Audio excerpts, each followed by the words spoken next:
Dice que está grabando ya, Vicky. Muchas gracias por tu participación. Ya leí tu currículum.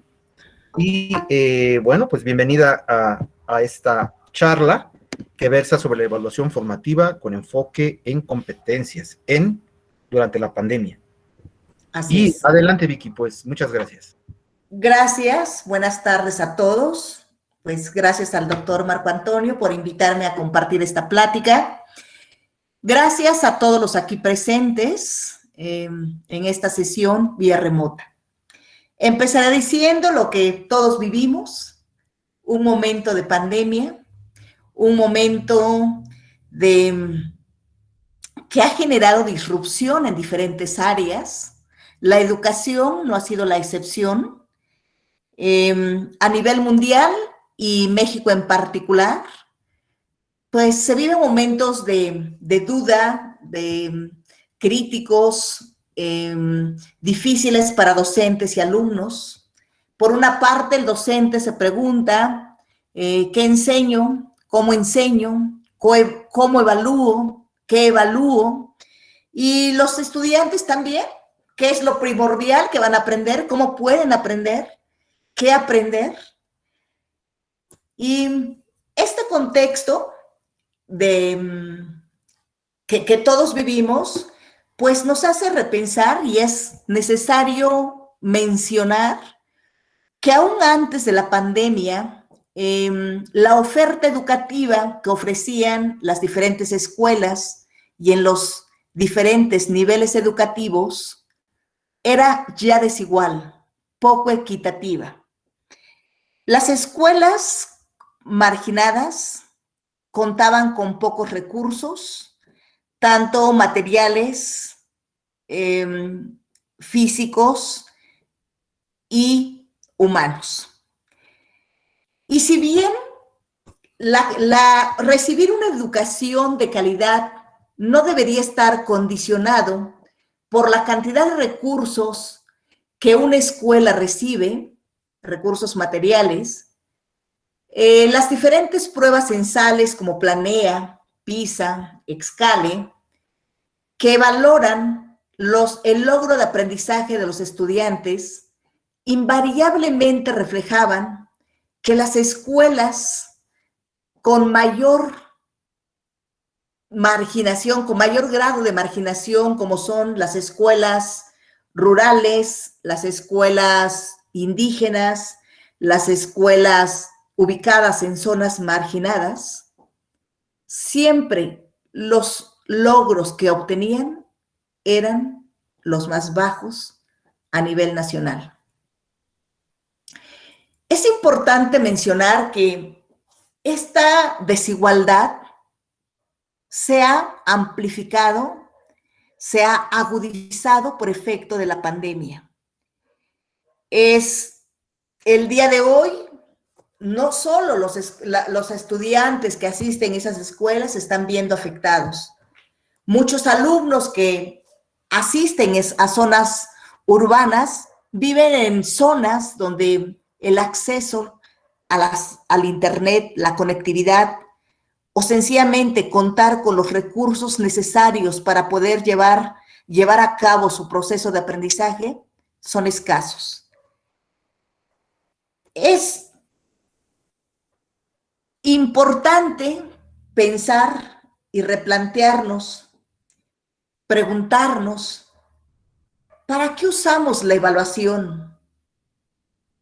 ¿Cuál es su propósito y la justificación del proceso evaluativo? ¿Qué conocimientos voy a evaluar? ¿Qué relaciones e interacciones tengo que me faciliten poder apoyar a mis estudiantes? En esta situación tan compleja que nos toca vivir. Con base a estas inquietudes, hoy, con un enfoque propositivo y asumiendo que tenemos un momento de oportunidad, de cambio y de crecimiento, voy a hablar sobre un tema esencial en el proceso de enseñar a aprender, que es la evaluación formativa con un enfoque en competencias. La evaluación formativa y centrada en el desarrollo de competencias considera la evaluación como una oportunidad de aprendizaje orientada a promover aprendizajes significativos y duraderos en el alumno y se apoya en una concepción abierta, flexible y compartiendo conocimientos, compartida del conocimiento. Centra su atención en el uso de estrategias de evaluación que promueven y maximizan sobre todo las oportunidades de aprendizaje de los estudiantes. Yo creo y considero que todos los que estamos aquí presentes hemos escuchado o hemos leído documentos donde hablan de la evaluación formativa y las competencias. Sin embargo, aún antes de la pandemia, su aplicación en el aula de esta modalidad de evaluación era escasa y muy reducida. Por lo que yo creo que es un momento de oportunidad para que estos conceptos dejen de ser meramente conceptos plasmados en documentos o currículos escolares y los incluyamos en nuestra práctica educativa con la finalidad de lograr mejores aprendizajes en nuestros estudiantes. El momento de hoy así nos los exige. Pues empezaré diciendo, esta es una concepción que yo tengo de la evaluación, digo, de todas las, de lo que he podido leer y todo, yo lo integro como un concepto que engloba, lo que dice aquí es un proceso sistemático, integral, continuo, centrado en el estudiante y con una implicación ética. Su propósito es guiar al alumno en su proceso de aprendizaje y formación. Pues para mí esta concepción hoy es más vigente y ese es el objetivo de esta charla. ¿Qué pretende esta evaluación? Si bien la enseñanza por objetivos es una enseñanza cerrada, no podemos soslayar que en la mayoría de currículos la metodología propuesta para la enseñanza viene en muchos casos por objetivos.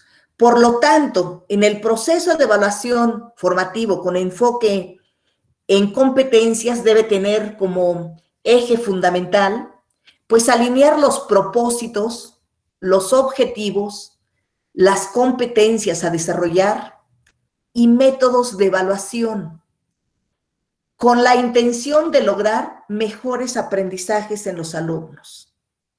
Bueno, la definición es integral, pero vamos a platicar cómo logro esta meta o este propósito que tengo de evaluación. Bueno, antes que un docente empiece a planear, empiece a diseñar actividades de aprendizaje y empiece a querer dejar tareas o exponer una clase con las modalidades que hoy están vigentes, como es esta plática que tenemos vía remota, pues debemos considerar lo más importante, el contexto actual de los estudiantes. Pocos alumnos tienen el acceso a todas las herramientas tecnológicas que pueden ser un apoyo para lograr mejores aprendizajes. Algunos tienen una tele, el programa Aprende en Casa está diseñado para esta modalidad. Algunos tendrán radio, algunos tendrán teléfono, algunos contarán con un celular, la tablet, iPad, y algunos no cuentan con ningún recurso, ni siquiera el acceso a Internet. He aquí la importancia y el compromiso que ustedes, chavos, o colegas, como facilitadores quizás que un día estén en un aula del aprendizaje o como capacitadores de docentes, debemos hacer énfasis en esta realidad. Debemos considerarla como esencial, porque de lo contrario, el mejor diseño de una actividad y la mejor actividad no podrá tener eco en los alumnos. Es importante, hoy más que nunca, es importante considerar el contexto al que vamos dirigidos, al que nos vamos a dirigir, al que vamos a apoyar. ¿Cuál es la finalidad desde mi perspectiva de la evaluación formativa en el contexto actual?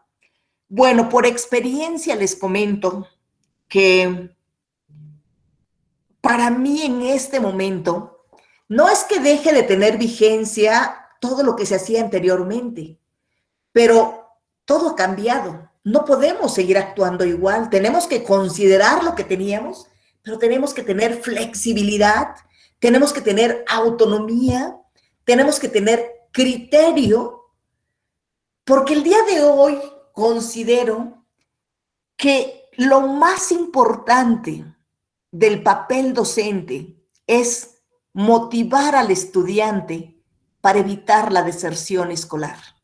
Si a mí, como formadora, como facilitadora del aprendizaje, me preguntan, es eso. Las estadísticas, porque tristemente no lo hay, digo, con el Instituto Nacional de Evaluación teníamos la información actualizada. El día de hoy, pues no contamos con información veraz, con información que yo diga, doy un clic y tengo la información, no la hay. Pero se calcula que cerca de 1 millón de estudiantes dejarán las aulas. Y eso es lamentable, eso es muy triste, tanto para los alumnos como para nuestro país. Entonces, ante esta realidad, el papel del docente, el papel de los formadores, pues es que tratemos de localizar, de invitar, de motivar, de que seamos ese eslabón que mantenga al alumno con un interés por aprender. Bueno, otro factor que es importante es centrarse en estrategias transferibles que fomenten el aprendizaje autónomo a lo largo de la vida, la autorregulación, la automotivación y la autoconciencia de las necesidades formativas. Esta parte es fundamental. La experiencia y ustedes como estudiantes del SUAYEP tendrán muy claro o lo han vivido que la autorregulación es fundamental para lograr sus metas. Bueno, la mayoría de estudiantes hoy se enfrentan a este reto. ¿Se prepararon para esto? No. Cuando nosotros decidimos estudiar una carrera en línea, pues nos preparamos, tuvimos idea, quizás nos dieron un curso de 1 semana, 15 días, 1 mes, no lo sé. Pero a la mayoría de estudiantes, a los millones de mexicanos, de estudiantes que en nuestro país, no recibieron esa capacitación, ni los maestros ni los alumnos. Por lo que es importante en el proceso de enseñanza que nos centremos en, como dice acá, en estrategias transferibles. ¿Por qué transferibles? Que lo que yo estoy aprendiendo lo pueda aplicar a mi vida cotidiana y a la realidad que yo tengo. Aprendizaje autónomo. Ustedes saben que que en esta modalidad en línea, en esta realidad que estamos viviendo y ustedes que ya la habían elegido, pues la autonomía es fundamental. No nos tienen que estar diciendo, ni correteando, ni checando. Nosotros tenemos que saber a dónde vamos, con qué recursos contamos, con qué tiempo disponemos, cómo me puedo organizar en mis tiempos para poder trabajar en equipo. Bueno, y todo eso es una autonomía que tienen, pero nosotros somos adultos. Imagínense en los chavitos, en los jóvenes de secundaria, de primaria, o incluso los de preparatoria. Entonces, pues, una finalidad del facilitador y de este proceso de evaluación debe considerar esta parte. La automotivación.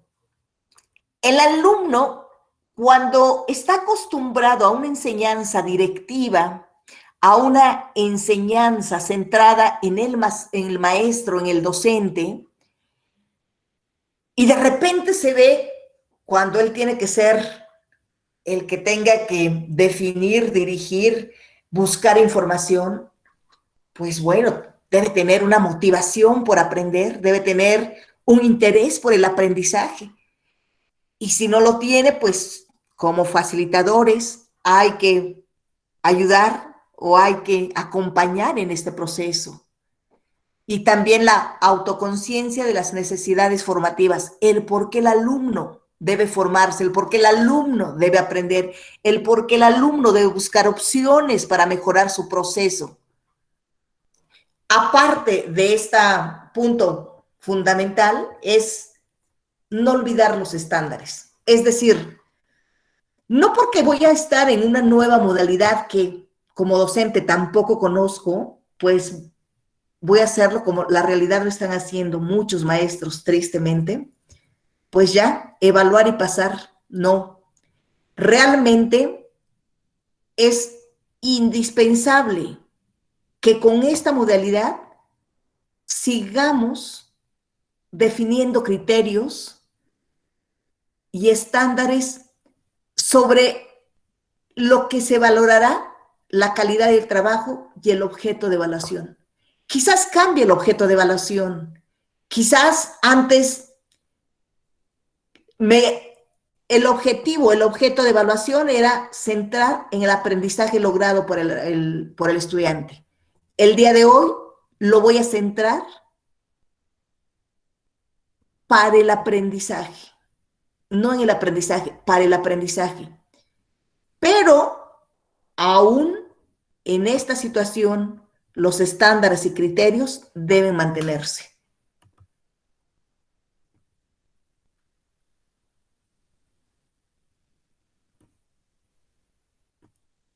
¿Qué esperaría de este proceso de evaluación? Pues que debe ser integrador, integrar la enseñanza, el aprendizaje y la evaluación, individualizado. No olvidemos, si de por sí en un grupo no es homogéneo, un grupo existen diferentes formas de aprender, diferentes estilos de aprender. Imagínese hoy en el contexto que tenemos, pues hoy más que nunca debo considerar esa parte de una evaluación individualizada y continuo y global. ¿A qué me refiero cuando hablo de continuo y global? Cada actividad, cada tarea que realice el estudiante debe ser parte de su proceso formativo y debe ser objeto de evaluación. No dejar para el final, no. Para eso estarán los portafolios, bueno, ahorita vamos a hablar de esos instrumentos, pero debe ser cada elemento, lo deben juntar, guardar, para que el día que se regrese de manera presencial, pues el maestro tenga herramientas para saber qué hizo el alumno y cómo lo hizo. Y lo va a saber porque se lo presenta, ya sea físicamente, electrónicamente, pero de alguna manera él ya lo evaluó, entonces ya tuvo conocimiento que efectivamente el alumno trabajó en esas actividades. ¿De acuerdo? Ahora, ¿cómo se lograría o cómo pretenden llegar a una evaluación formativa y competencias donde efectivamente redunde en el trabajo en el aprendizaje del alumno? Pues una interacción dinámica del docente como facilitador del proceso de evaluación, actividades y tareas de aprendizaje como medios de evaluación, retroalimentación y alumno como evaluador. Hoy, estos tres elementos son fundamentales. ¿Qué significa que el docente sea un facilitador del proceso de evaluación? Si el docente va y ve una vez al mes al alumno y le da una guía de ejercicios y recibe los ejercicios al mes y nunca retroalimentó, no supo si ni siquiera calificó para saber que estuviese bien o mal, solo asentó una calificación como evidencia de que dejó tareas, pues no está siendo facilitador del aprendizaje, no está cumpliendo con la misión de invitar al alumno, de acompañar al alumno. Actividades y tareas, lo que mencionaba anteriormente, todas las tareas y actividades que realice el alumno deben ser evidencias de lo que el alumno fue capaz de realizar. Y con esas evidencias, pues son medios de evaluación. Retroalimentación. Retroalimentación debe ser oportuna y concreta. Y el alumno como evaluador. Normalmente, a pesar de que todos los programas marcan una evaluación formativa, en la realidad, se los digo así con bases, no se hace una evaluación formativa. La mayoría de docentes evalúan como a ellos lo evaluaron o como lo que creen que deben evaluar, pero no tienen una formación como evaluadores de aprendizajes. Y siempre el alumno se evaluaba lo que aprendió, pero él jamás, si es el centro más importante de la evaluación, lo justo es que el alumno participe, sea agente activo en el proceso de evaluación.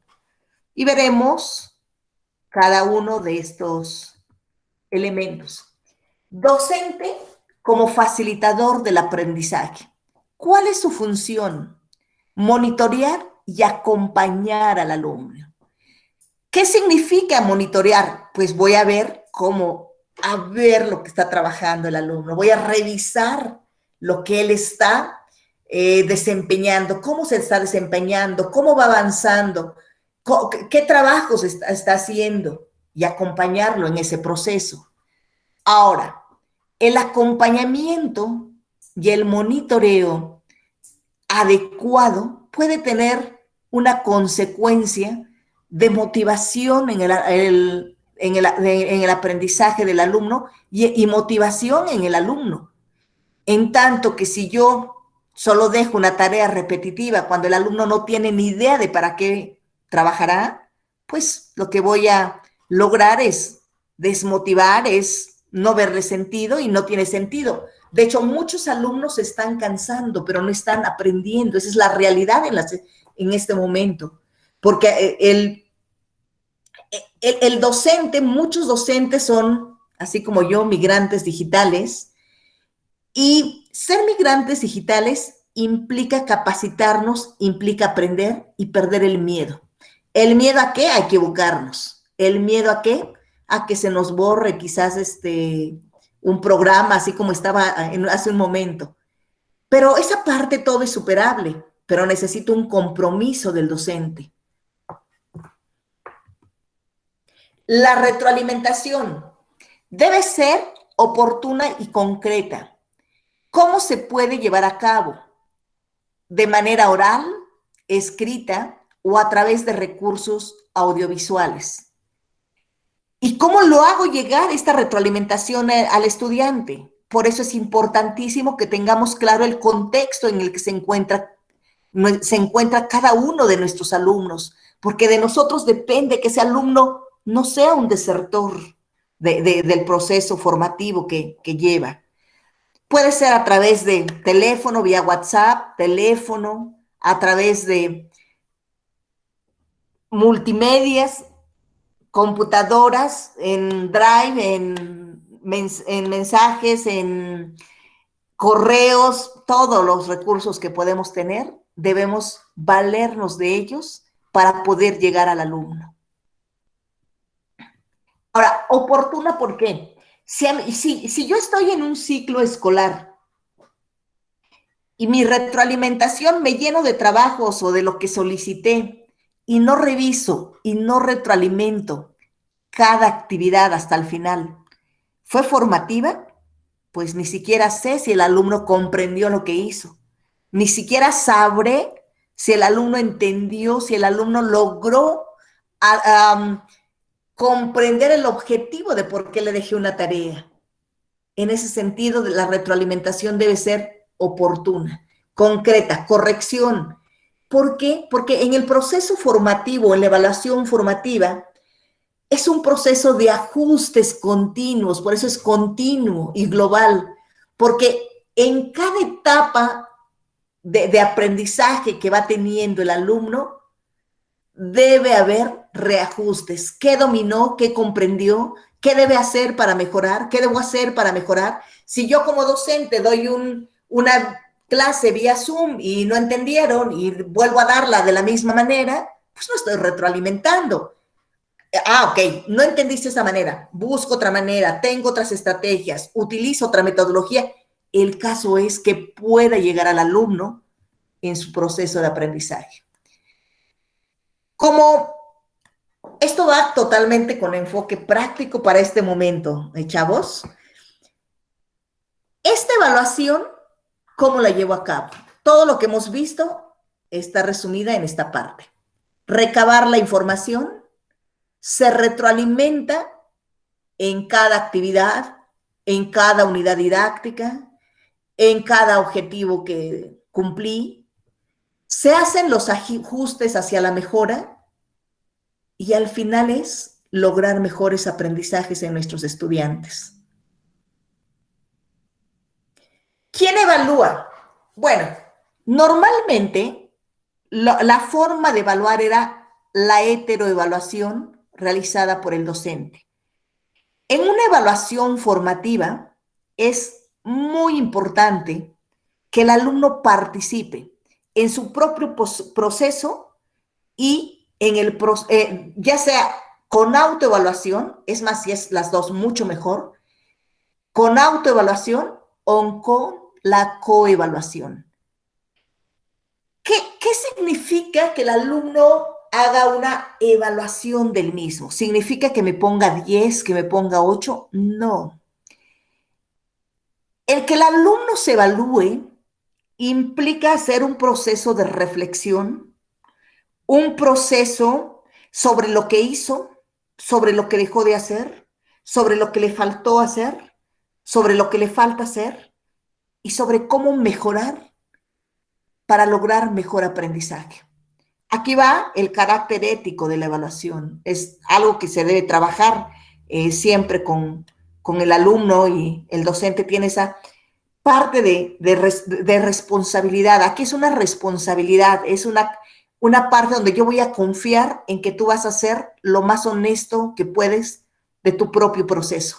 Y si yo soy honesta en mi propio proceso y pienso y reflexiono sobre lo que estoy haciendo, estoy creciendo y me estoy formando. La coevaluación entre pares puede ser a veces docentes, alumno o entre pares.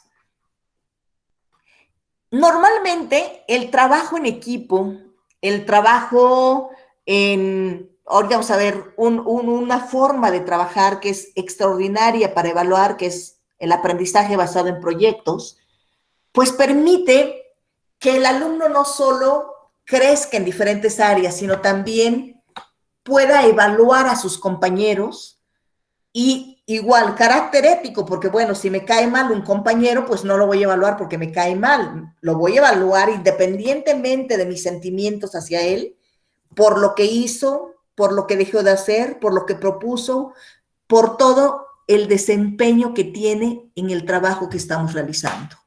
Y es una forma de motivar y de responsabilizar al estudiante en su proceso formativo. Emisión de criterios. Bueno, los criterios mínimos que un docente debe tener en el proceso de evaluación es propósitos o aprendizajes esperados. ¿Qué espero que el alumno logre en esta tarea que yo voy a hacer? Especificar tipo de actividades, formas de evaluación y criterios de calificación. Fundamental. No le voy a decir, toma esta tarea, jamás supo el alumno ni qué esperaba. Eso es antipedagógico totalmente. Propósitos mínimos, son mínimos. Obviamente que puede haber, si quiero ser muy completa, mucho más. Pero mínimos para que yo logre una evaluación justa y ética es poner estos criterios. ¿Qué actividades? Ahorita vienen instrumentos y actividades. Bueno, una actividad que a mí, en lo personal, me parece muy completa y que muchas escuelas trabajan con, bueno, algunas escuelas trabajan con estas metodologías, es el aprendizaje basado en proyectos. Aprendizaje basado en proyectos. ¿Que el docente define el proyecto? No. Puede ser una investigación dirigida o compartida, porque lo dirigen tanto los docentes como los alumnos, donde el control de la investigación es compartida, la toma de decisiones es compartida. O una investigación dirigida por los alumnos. El alumno dirige, selecciona el problema a resolver, lluvia de ideas de equipo y plantean sus objetivos y empiezan a trabajar en el problema. Ahí finalmente con una exposición, pues terminan el proyecto. ¿Qué debe tener un proyecto? Bueno, primero, resolución de problemas dirigido por los alumnos. Hay que buscar una problemática que sea de interés para el alumno, que le interese resolver o plantear alternativas de solución. Y en esta parte, el alumno ejerce mayor independencia. ¿Qué competencias me permite desarrollar el aprendizaje basado en proyectos? Son mínimas las que puse aquí, son, en este momento menciono, pero son muchas y más en estos momentos. Bueno, permiten desarrollar las competencias en sus 3 dimensiones de saber y articulando la teoría con la práctica. Ayuda a solucionar problemas. Permite transferir conocimientos, habilidades y capacidades a diversas áreas del conocimiento. Permite aplicar el método científico. Fomentar el aprendizaje colaborativo y cooperativo. Favorece la metacognición, fomenta el aprendizaje colaborativo. Ya lo puse 2 veces, creo. Ok. Bueno, ¿qué otras competencias? La motivación. ¿Qué otras podríamos encontrar aquí? La responsabilidad, tan importante en estos momentos. Aparte, el aprendizaje basado en proyectos o la realización de un proyecto es muy benevolente para el docente porque puede calificar diferentes competencias, diferentes niveles de conocimiento en una sola actividad. Y no solo eso, normalmente un proyecto es un proyecto integrador, integra diferentes asignaturas. Si lo enfoco a ciencias, puede integrar biología, puede integrar química, puede integrar matemáticas, puede integrar competencias lingüísticas. Es decir, si yo trabajo con otros colegas o con otros docentes para evaluar diferentes competencias, pues es más fácil. En estos momentos donde el trabajo en línea no puede ser grupos numerosos, grupos máximos de 18 o 20 alumnos, o dividen grupos porque si no, no van a aprender, esa es la realidad. Entonces, pues busco manera de enriquecer la práctica docente, la práctica evaluativa, pero además que sea menos trabajo para el docente, que sea, pues que disfrute lo que está haciendo el alumno y lo que estoy haciendo yo para calificar y para que ellos aprendan. Ese sería el objetivo de una evaluación formativa en desarrollo de competencias. Puntos claves para la evaluación formativa. Aquí está. Compartir objetivos y especificar aprendizajes esperados. Diseño y realización de actividades como evidencias de aprendizaje. Lo que les comentaba, cada actividad debe ser evidencia de aprendizaje. Retroalimentación oportuna. Heteroevaluación, coevaluación y autoevaluación. Ahora, quisiera platicarles porque algo que yo he encontrado como principal queja de cuando se da un curso, cuando se capacita docentes es, me comentan que llenamos de teoría, que les decimos muchos conceptos, pero que ellos no ven tangible esta parte.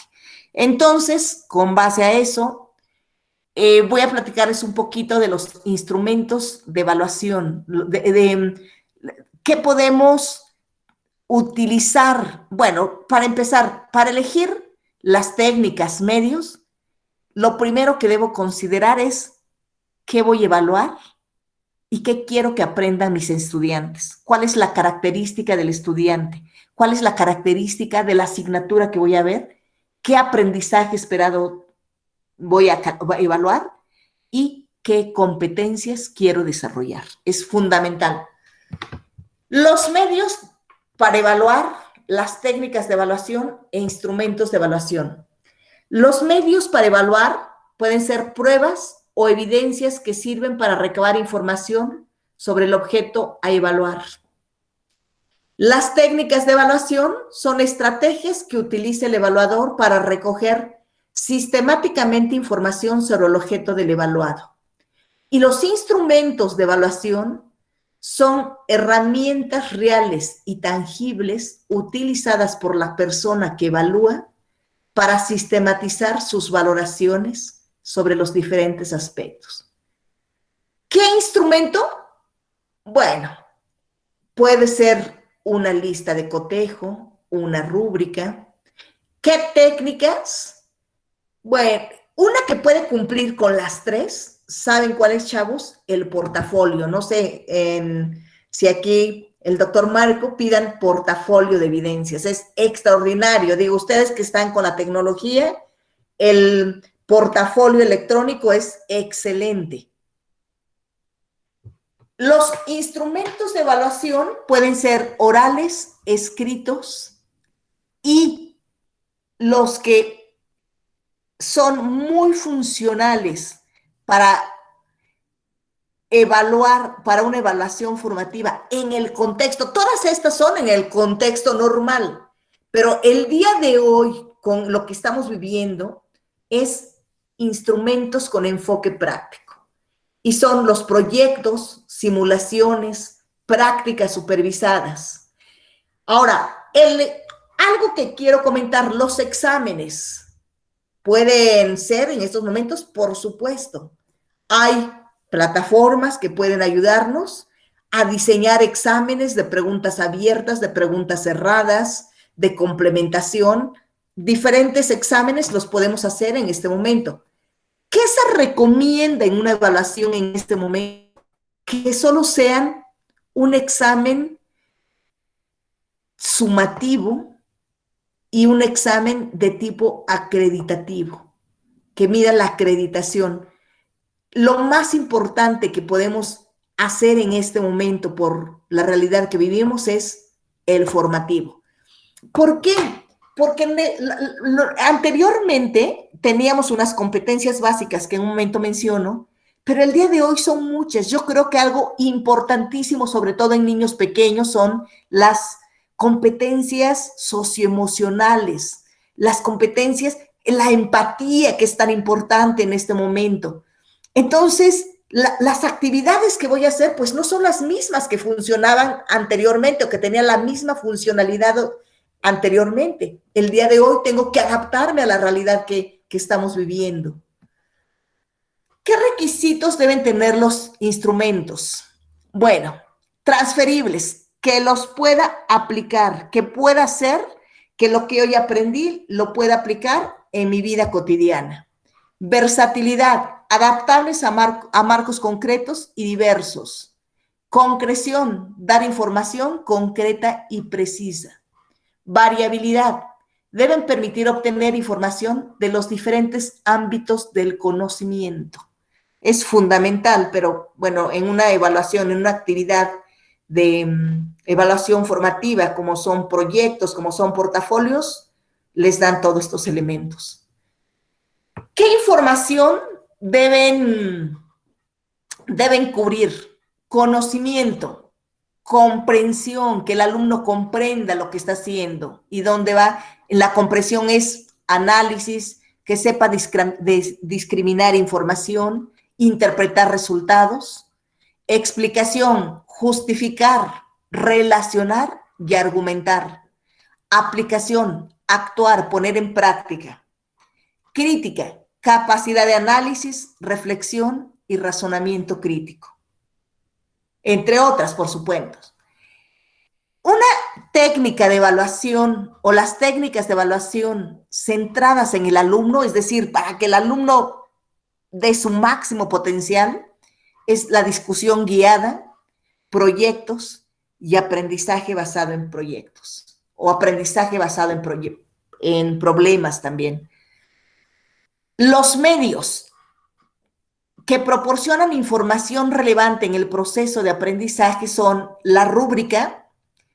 ¿Qué hace una rúbrica o cuál es la finalidad de una rúbrica? Valora la calidad y nivel de una tarea. En la rúbrica se hace una descripción de los criterios utilizados para evaluar el trabajo del estudiante y con base a eso ver cumple o no cumple con los criterios solicitados. Lista de cotejo. Para una exposición es excelente una lista de cotejo. Es un instrumento de observación estructurado que registra la presencia o ausencia de habilidades conceptuales, procedimentales y actitudinales que el estudiante ha logrado. Les digo, para una exposición, para un proyecto, para la exposición de proyectos, es muy completa. Escala de apreciación. Instrumento que pretende valorar los niveles de apropiación de una conducta frente a un indicador que puede ser categoría, descriptiva o numérica. Y para mí un elemento o un instrumento medio y que cumple con todo lo solicitado en un proceso de evaluación formativa es el portafolio. El portafolio en la evaluación se define como una carpeta física o electrónica que permite recopilar evidencias del trabajo realizado por el alumno o grupo de alumnos en un periodo de tiempo y que permite visualizar su progreso y desarrollo en el logro de su aprendizaje. ¿Qué competencias desarrolla? Estas son solo algunas. Hacer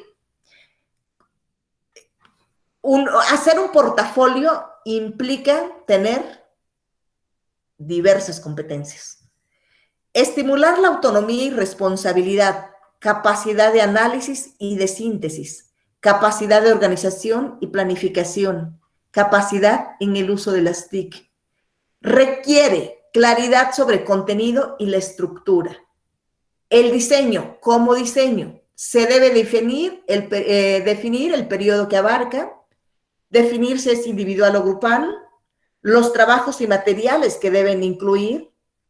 No voy a poner todo lo que se me ocurra, sino todo lo que realmente está contribuyendo a mi aprendizaje. Y si es impreso o digital. Ahora, la evaluación por competencias. De hecho, en todo lo anterior ya mencionamos diferentes competencias. Ahora, la evaluación por competencias. De entrada, lo primero que debe considerar es formación del estudiante. De entrada es lo primero que debe considerar una evaluación por competencias, que enriquezca el proceso formativo del alumno. Ay, ya me pasé, creo. Bueno, Hay muchas definiciones de competencias, yo puse aquí una, y se resume como un conjunto de comportamientos sociales, afectivos y habilidades cognitivas, psicológicas, sensoriales y motoras que permiten llevar a cabo una tarea. Se evalúa el resultado de lo que el alumno está capacitado a desempeñar o producir al finalizar una etapa. ¿Qué es esa etapa? Puede ser un periodo, puede ser una actividad, puede ser todo un proyecto, y es lo que el alumno es capaz de hacer. Porque debemos tener presentes que saber no es lo mismo que hacer, así como teoría tampoco es práctica. Es vincular el saber y el hacer, vincular la teoría con la práctica, y eso lo que me va a dar es el desarrollo de competencias. Y bueno, las competencias pueden ser disciplinares o transversales. ¿Cuáles son las disciplinares? Propias de una asignatura, ya sea de física, de química, de español, la que sea. Una competencia transversal son todas las que yo desarrollo en mi proceso de aprendizaje, como por ejemplo el manejo de las TIC, la organización, la metacognición, toda esa parte que yo voy haciendo al realizar una tarea en cada actividad. Ahora, ¿qué competencias son? La Ley Orgánica 813 para la mejora de calidad educativa menciona 7, que es la competencia lingüística, la competencia matemática, ciencia y tecnología, competencia social y cívica, competencia en conciencia y expresiones culturales, competencia de aprender a aprender, competencia digital, competencia de iniciativa y espíritu emprendedor. Son básicas. Les comento, el día de hoy son muchas las que nosotros requerimos para poder sobrellevar este periodo de encierro, bueno, que ya no hay mucho, pero ya no es tanto, pero bueno, este periodo donde es incierto aún. Lo que les decía, las socioemocionales son fundamentales para poder salir adelante. Pues sería todo en este momento.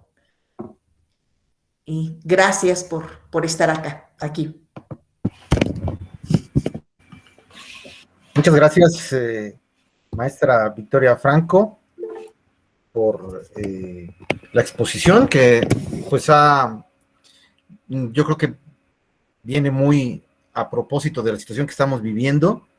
Y bueno, en particular en la Facultad de Psicología tuvimos que hacer un recorte del semestre por el paro de labores que se prolongó, de tal manera de que toda la actividad que debimos haber llevado a cabo se redujo a 8 semanas. Entonces, las formas de evaluar pues tienen que ser diferentes.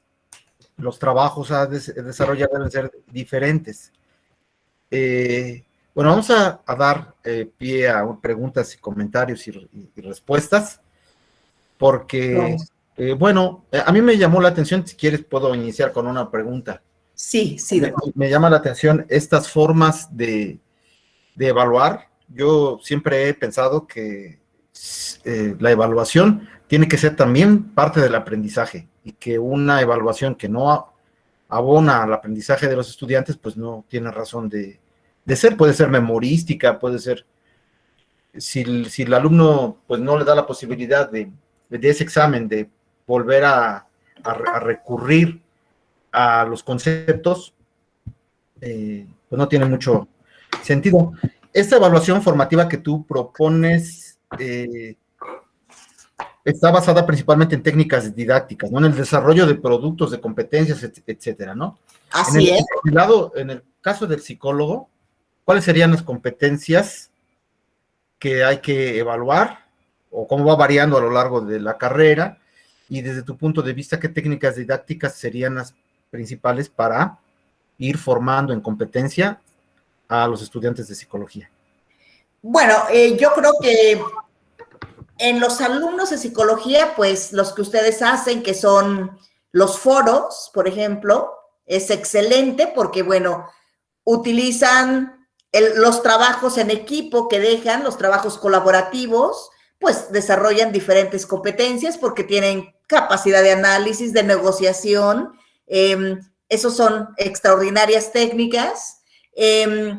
Los ensayos son excelentes porque, bueno, ahí ya viene una capacidad de diferentes competencias que el alumno debe tener. Los ensayos, yo creo que lo que se presta para este momento también es una parte que ellos deben trabajar es el trabajo en equipo, pero de preferencia, te voy a platicar cómo se maneja en nosotros cuando estudié la licenciatura, ¿no? Pues a veces no te llegabas a coincidir y fulanito hacía una parte, otra parte. No, yo creo que los trabajos deben ser integrativos. Por eso un foro es extraordinario, porque, bueno, yo doy una opinión, todos tienen que replicar, todos tienen que retroalimentar, y igual en los trabajos, pues sería ideal que se pidiera una exposición donde cada alumno tenga una participación del proyecto o del trabajo que se hizo, porque, bueno, ahí tú como docente vas a trabajar, vas a evaluar, por ejemplo, cuánto trabajó, qué dominio tiene del tema y si realmente estuvo trabajando con el equipo. Sí, me explico esa parte. Pues sí, muchas gracias, Vicky, por tu respuesta. Y ahora pues, pasaremos a preguntas y comentarios de los participantes en la sesión. Vero Ruiz dice, gracias a usted. Muchas gracias, dice José Alberto Calleja, te agradecen tu participación. Y bueno, si alguien quisiera hacer alguna pregunta, adelante, por favor, o comentario. Yo invitaría, perdón, a los chicos que se están formando en este momento. Digo, cuando están en el área educativa pueden desarrollarse quizás algún día como docentes o algún día como capacitadores o acompañamiento, que sean el psicólogo de una escuela. Y en esa parte donde tienen que trabajar mucho es con la parte docente. Requiere demasiado apoyo la parte docente. Muchas veces quieren hacerlo y no saben, muchas veces no quieren estudiar porque, bueno, el que nosotros estemos enfrentando una situación como la que vivimos requiere de un esfuerzo doble de parte de los docentes porque necesitan capacitarse. Y el día de hoy se tienen que capacitar con sus propios recursos. Si esperan que el gobierno los capacite o les dé las herramientas, no se las van a dar y entonces no podrían apoyar a sus estudiantes. Tenemos que buscar nosotros. Afortunadamente, al ser una pandemia global, hay muchas escuelas, muchos países, hay mucha investigación que nos facilita este trabajo, porque ya hay experiencias, hay formas de haber hecho evaluaciones, de diseñar nuevos metodologías de enseñanza para que se enriquezca esa práctica. Entonces, la información ahí está, hay que investigar, hay que leer teorías y que vincular esa teoría con lo que estamos haciendo en la práctica. Entonces, a ustedes, chavos, pues yo los invito a que estudien mucho, investiguen mucho, compartan su aprendizaje. Yo aquí tengo una compañera que realmente fue, a partir del 6º semestre, Natalia, que fue una experiencia de aprendizaje muy rica porque realmente trabajamos juntas siempre. Y lo interesante o lo padre que yo les puedo compartir, porque está aquí también en la plática, es que cuando todos proponemos y estamos en un trabajo en equipo y todos leemos y todos nos comprometemos, enriquecemos el aprendizaje, porque todos proponemos y podemos estar de acuerdo o decir, no, me parece mejor, y olvídense, enriquecen y potencializan aprendizajes, chavos. Sean buenos psicólogos, porque hay muchos que les falta un poquito. Entonces, sean buenos psicólogos, buenos en lo que hagan. Muchas gracias, Vicky. Pide la palabra Vero Ruiz. Adelante, Vero, por favor. Sí, hola, buenas tardes. Hola, Vero, Eh, buena tarde. Mi comentario, bueno, es un comentario más que una pregunta, que la verdad se me hizo algo muy interesante porque esto me amplió más mi visión sobre lo que significa ser docente, ¿no? Porque como estudiantes es como que, ay, ¿por qué no califica? O ay, el profesor, o ay, la profesora, ¿no? Sin embargo, a veces no nos damos cuenta de lo que hay detrás, ¿no? Que tienen que pensar qué actividades, y más ahorita en tiempos de pandemia, qué actividades hacer para que no sea tan tediosa la clase, o qué actividades hacer, hacer exámenes, o simplemente el aprender a manejar algo que tal vez nunca habían aprendido es algo de wow, ¿no? Y esto la verdad sí me amplió mucho la visión de, ok, ser docente tal vez no es tan fácil como antes creía, que sí tienen que proponerse varios objetivos y ver que realmente los estudiantes estemos aprendiendo. Así es, Vero. Así es, Vero. Gracias. Gracias, Vero, por tu comentario.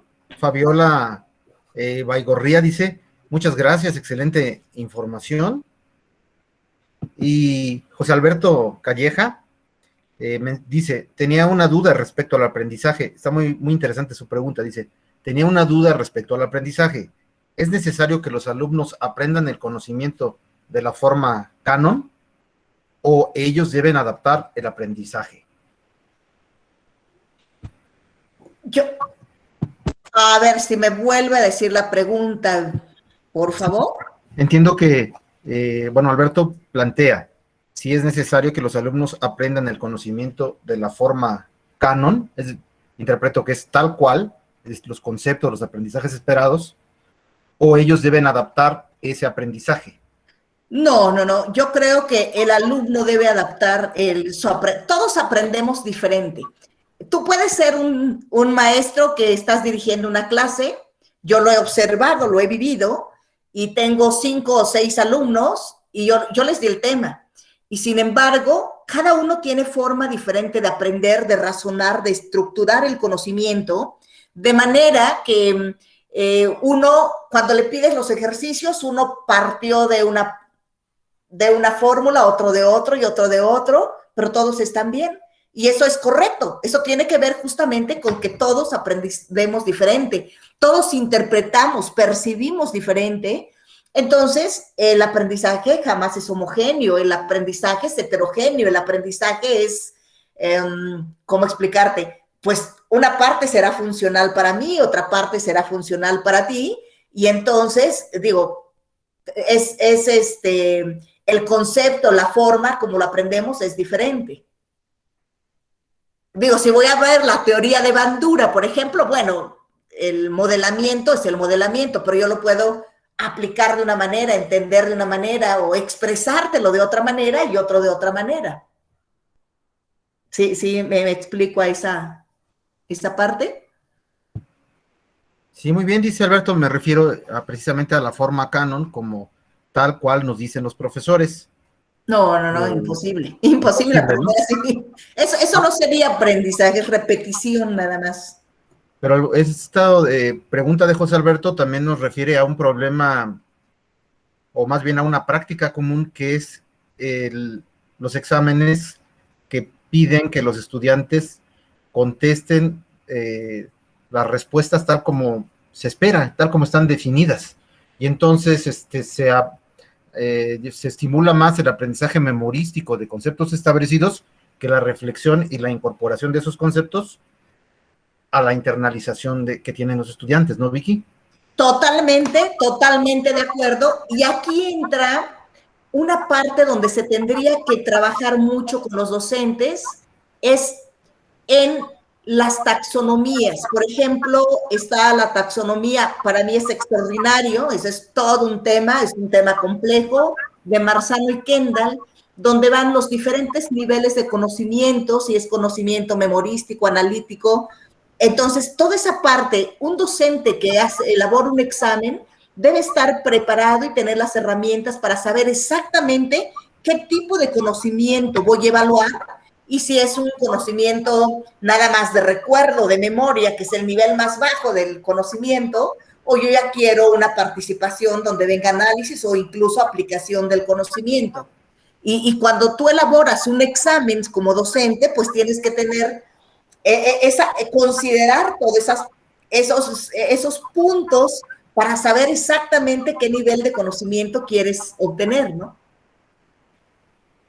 Muy bien, excelente esa sugerencia que nos das para poder pensar mejor, pues, cuáles son las formas de evaluar dependiendo de los niveles De conocimientos. de conocimiento sobre Y a los chicos les recomiendo mucho cuando vean esta parte que estudien muy profundamente la taxonomía de Marzano y Kendall. Les va a ayudar mucho. Muy bien, Vicky. Pide la palabra Bradley Guzmán. Adelante, Bradley, por favor. ¿Se me escucha bien?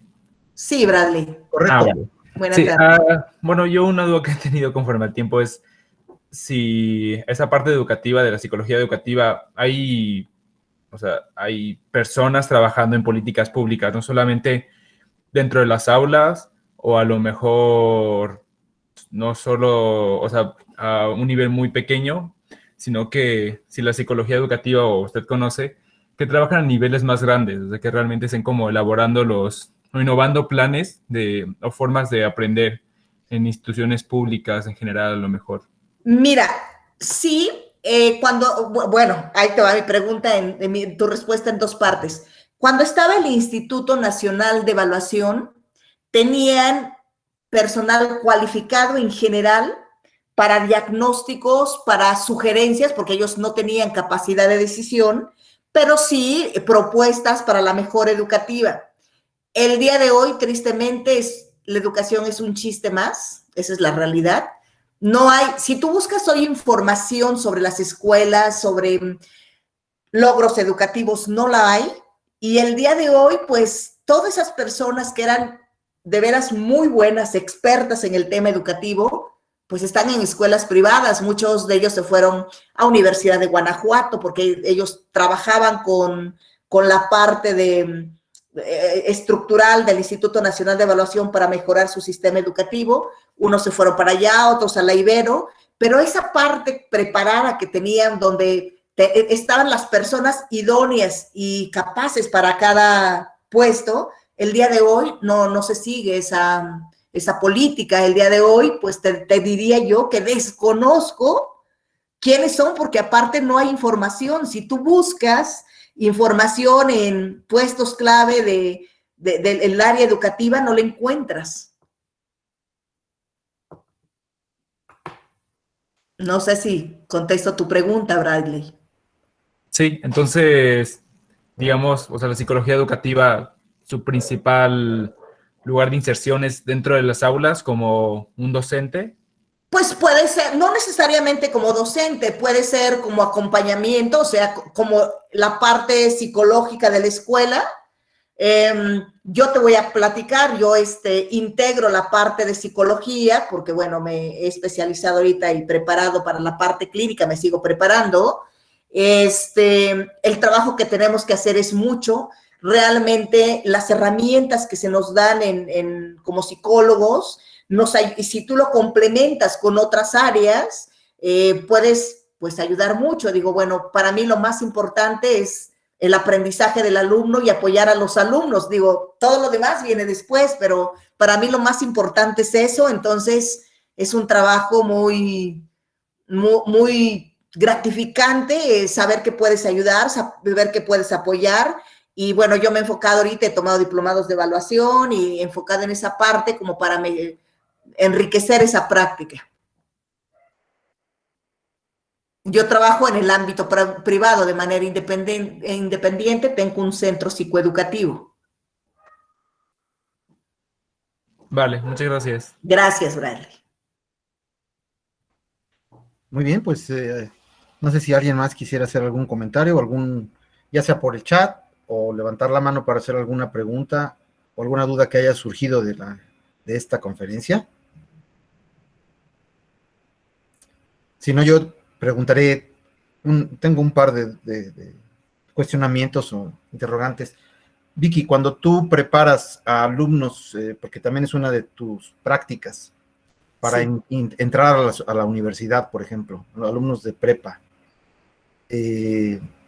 Estamos viendo, o ayer vimos en la clase, les pasé a los alumnos unos audios que pensaba que podían ser videos sobre alumnos que tienen ciertas dificultades sociales o conducta antisocial en Estados Unidos, que están en colegios conflictivos y donde, bueno, el aspecto meramente académico pues no resulta de mucho beneficio. O sea, van a la escuela a socializar o a repetir lo que viven en la calle, van a la escuela, pero no aprovechan el espacio áulico para poder desarrollar conceptos científicos o aprender. Están en un déficit de aprendizaje por sus condiciones sociales. Desde tu experiencia para preparar, si es que te ha tocado este tipo de estudiantes, ¿qué es lo que debes implementar para poderlos poner a un nivel que puedan ingresar a la universidad? ¿Qué tan complicado es esta situación? Si nos puedes hablar un poquito de ese tema. Sí, yo en general, los alumnos que me llegan para cursos son alumnos en un 90% con aspiraciones y metas claras hacia dónde van y que lo que quieren es lograr ingresar y aprender para lograr entrar a la universidad.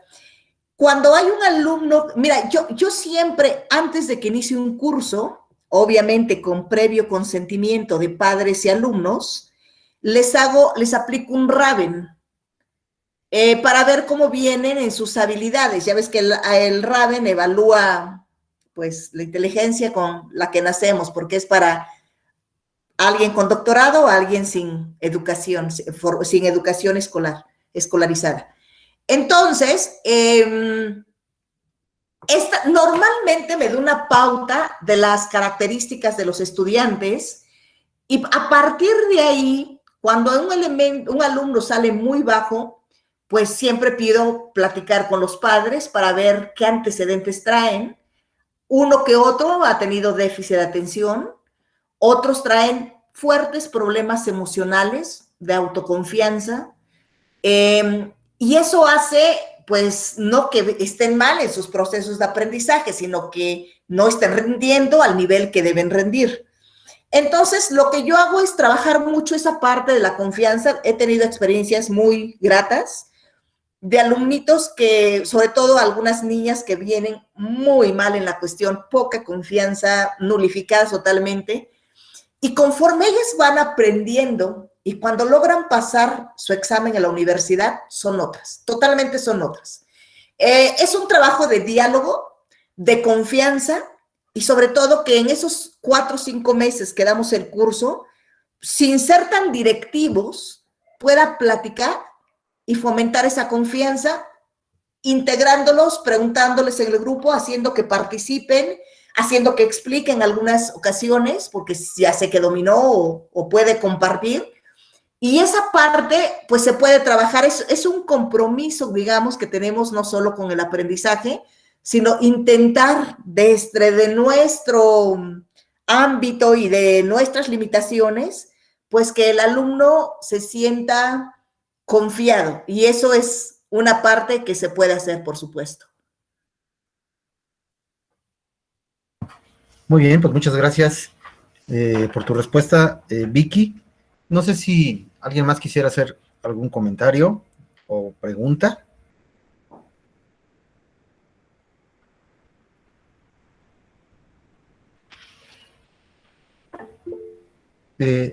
Marta, por favor, Marta Ramírez, adelante, si eres tan amable, Mar. Hola, buenas tardes, maestra. Muchas gracias por compartir con nosotros su gran experiencia. Yo soy maestra de educación primaria. Me interesa mucho el tema que usted aborda con tanta facilidad y sin duda con mucha experiencia, pero mi pregunta sería, ¿cómo logra aterrizar las actividades que usted propone para llevar a cabo una evaluación formativa a una evaluación cuantitativa que desafortunadamente, al menos en educación básica, se pide? Claro. Por eso es importante, Marta, alinear los propósitos y los objetivos que tú tienes que cumplir con todo el desarrollo que tú tienes. Cuando un alumno, fíjate, trabaja una actividad, por ejemplo, en proyectos, es un alumno que desarrolla y en automático tú tienes que traducir una observación cualitativa que haces de un desarrollo, al aplicar el conocimiento ya tienes toda la evidencia para poderle la calificación a tu alumno. ¿Sí me explico? Y ese es un trabajo que tú como docente tienes que hacer. Tú estás cumpliendo con lo que te piden de una evaluación cuantitativa. Pero lo más importante es que estás contribuyendo a la formación de tu alumno, contribuyendo no solo en la formación de saber aplicar y desarrollar una competencia. Estás desarrollando motivación, estás desarrollando autorregulación, estás desarrollando habilidades para poder investigar. ¿Sí me explico? Tiene que ver con el diseño. Aquí el doctor Marco en alguna materia del siguiente semestre que me invite con mucho gusto y podemos hacer, ¿cómo hago una planeación o cómo sugiero cuando hago capacitación docente una planeación donde incluyo actividades de aprendizaje, las competencias que desarrollo, qué hago al pedir un mapa mental, un mapa conceptual? Sería importantísimo, Marta, que tú que estás en educación, es más, si no tomas y si el doctor está de acuerdo, mi contacto, te voy a recomendar libros donde vienen estrategias de enseñanza-aprendizaje, donde te ayudan a desarrollar esas competencias y que te va a servir y enriquecer en tu práctica diaria, Marta. ¿De acuerdo? Porque hay muchas actividades donde te desarrolla esa parte. Okay. Le agradezco muchísimo, maestra. Gracias, Marta. Muchas gracias a Marta y a Vicky por la pregunta y la respuesta. Muy bien, no sé si alguien más de los alumnos están muy callados, alguna pregunta o comentario. Me van a hacer sentir que no entendieron, ¿eh? No es cierto. No es cierto. Bueno, yo ya había comentado a Vicky que eran muy participativos y muy críticos. Sí. Entonces, pues no sé si quieran hacer alguna pregunta. La exposición tiene que ver, evidentemente, con lo que hemos estado revisando. Así que adelante, anímense. Por ahí.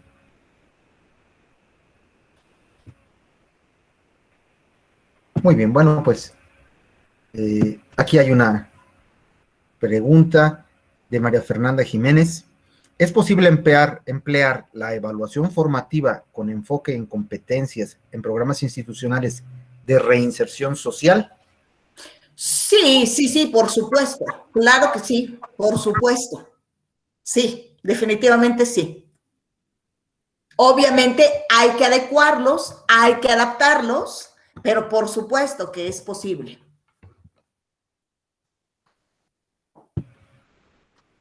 Bien, yo quisiera hacerte, no sé si una última pregunta, no hay mucha participación hasta este momento, pero no me gustaría que terminara la conferencia sin que tú nos dijeras cómo observas tú que después de la pandemia, con este año que hemos llevado a cabo de educación mediada tecnológicamente, cuando se abran las escuelas, aunque sea paulatinamente, ¿cómo va a quedar ese equilibrio entre lo aprendido por la mediación tecnológica con lo presencial? ¿Cuál es el futuro de la educación después de la pandemia, en pocas palabras? Bueno, lo ideal y lo deseable sería que esta etapa fuera un potenciador de la modalidad híbrida. Sería lo ideal. Ahora, ¿cómo está la educación? Bueno, yo les voy a platicar lo que lamentablemente se refleja, y yo creo que es un reflejo a nivel nacional, doctor. Normalmente, cuando yo doy cursos para ingreso a universidad, por ética y por políticas, mis grupos son de 25 alumnos. No más, porque, bueno, yo espero aprendizajes que no lograron en sus 3 años de nivel preparatoria. Este año, lo bueno es que empecé con matemáticas trabajando un mes antes. Lo primero que vi es que no podía trabajar con grupos mayores a 18 alumnos. En la reunión con los docentes, todos me manifestaron la misma inquietud. Yo lo viví, digo, tengo habilidad para trabajar en grupo Y sin embargo, para que mis alumnos aprendieran, participaran y escribieran en Zoom como si estuviésemos de manera presencial, no podría tener números mayores a 18 alumnos. Entre 15 y 18 alumnos, así dejamos los grupos. Venían la gran mayoría, doctor. Normalmente yo doy química, física y matemáticas. Este año me enfoqué, una maestra, amiga mía, maestra en físico-química, dio física y dio química, porque yo no puedo dar, en lugar de dar 60 horas de matemáticas, se les subió como 15 o 18 horas más, porque los alumnos venían totalmente desfasados. Tuve alumnos de todo el valle, alumnos de Guerrero, que sus papás o familiares me los recomendaron, y todos traían la misma situación, sin aprendizaje, doctor. Yo veo, por ejemplo, tengo alumnos de escuelas particulares aquí. Hay escuelas que traen un nivel aceptable. Hay alumnos muy bien desarrollados específicamente TEC de Monterrey, que su sistema se facilita y han aprovechado muy bien sus recursos que tienen para su modalidad, pero en general, el general de la educación, tristemente vamos a un retroceso terrible. ¿Por qué retroceso? Porque ante tal situación debería haber desde hace ya un año una política de Estado integradora, una política donde incluyera alumnos y maestros, una capacitación para el docente que no está preparado ni para enseñar ni para evaluar la mayoría de docentes por esta vía, esta modalidad en línea, y no la hay. Entonces, ¿ese rezago o es rezago generacional o es un rezago que se puede mantener? De ahí la importancia y la invitación a los docentes, pues que por sus propios medios tratemos de prepararnos, que por nuestros propios medios nos actualicemos lo más que podamos y que compartamos ese conocimiento, mucho o poco, con los demás, pues para generar una comunidad de aprendizaje en beneficio de nuestros estudiantes. Sé que es complicado porque es tiempo y a veces queremos mejor dormir o descansar, pero si nos dormimos y descansamos, estamos condenando a México a un rezago muy fuerte, doctor. Esa es mi concepción. Muy objetiva tu comentario, la verdad, crítico, me gusta. Creo que hay mucha tarea por hacer. Y bueno, Bradley se animó. Bradley, adelante, por favor. Sí, con lo que usted acaba de comentar, doctora Victoria, Maestra. Gracias. Maestra, de lo de las políticas públicas que pudieran, bueno, de un plan que pudiera englobar a todos los docentes para una preparación. ¿Cree que en un futuro para México sería algo posible? ¿O en países así como en Latinoamérica no hay tanta importancia de la regulación educativa, del tema educativo, son temas muy difíciles, se realizan en otros países? Sí, mira, sí, digo, hay países como China, como Corea, como Suecia, como Finlandia, donde tienen, la educación es un eje articulador del desarrollo de sus países y pues es lo que ha ayudado a tener mejores condiciones. Fíjate que un avance importante fue justamente la creación del Instituto Nacional de Evaluación. No soy conservadora ni tengo intereses ahí de ningún tipo, solo los conocimientos que pude lograr con algunos cursos, porque puse 2, pero tomé varios cursos con ellos, muy interesantes porque tenía información. Si tú querías saber la escuela con el mayor desempeño a nivel nacional, con carencia de infraestructura, ahí la tenías, puntual. Alguien que hubiese querido implementar políticas de Estado que favorecieran aprendizaje, tenían la información. Fue un referente que muchos países, sobre todo latinoamericanos, venían a trabajar con ellos para trasladar esa forma de trabajar, metodología de trabajo a otros países. Chile, Argentina son unos de ellos. Lo deseable y lo ideal sería que efectivamente, a pesar de los rezagos y a pesar de los pocos avances, se hubiese continuado con los cambios implementados, que eran muy pocos, pero eran algo, al día de hoy que estamos sin,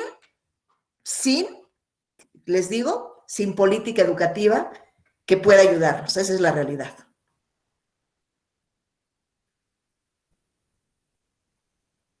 Bradley. Sí, sí. ¿Y cómo dijo que se llama el instituto en el que...? El INE. Si tú quieres información para tu proyecto sobre las escuelas, y eso es la que vas a encontrar, no hay reciente que sea confiable y que tenga validez y que tenga una metodología que digas esto es real. Instituto Nacional de Evaluación se llamaba, el Instituto Nacional de Evaluación, el INE. Ahí Marco el doctor nos hizo favor de ponerlo. Gracias. Pues sí, muchas gracias, Bradley, por la pregunta y también Vicky por la respuesta. Pero esto también ha pegado en todas las instituciones, la pandemia y la falta de articulación de... Falta de articulación, dijiste lo correcto, es falta de articulación y pericia y conocimiento para crecer. Esa es la realidad, doctor. Pero igual en la misma UNAM, en la misma UAM, dado el modelo de emergencia, se desarticuló la forma como venía llevándose a cabo los programas y todo el mundo se enfocó a resolver el problema de las clases. Okay. Y como marca la pregunta de Bradley, lo que tú acabas de contestar, se olvidó un poco la cuestión de la planeación y de los cuerpos colegiados para darle pues un sustento a los modelos que están emergiendo, ¿no? Así es. Todo el mundo se orientó a resolver el problema de las clases y a tratar de evitar el abandono, que es algo muy importante. La deserción escolar, así es. Ajá. Muy bien. Pues no sé si alguien más quisiera hacer algún comentario o pregunta. ¿No? Bueno, si no es así, pues a la maestra Victoria Franco le quiero agradecer su participación. Muy interesante la conferencia, va a estar grabada y la voy a compartir.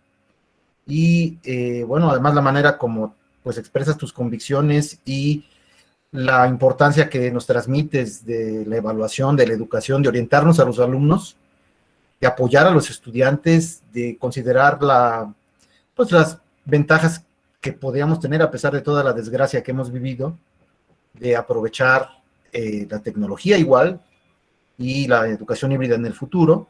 Y bueno, pues te quiero agradecer mucho tu participación, Vicky, por habernos dado esta conferencia a nombre del seminario y a nombre de la clase de Teoría Sociocultural de la Facultad de Psicología de la UNAM. Muchas gracias.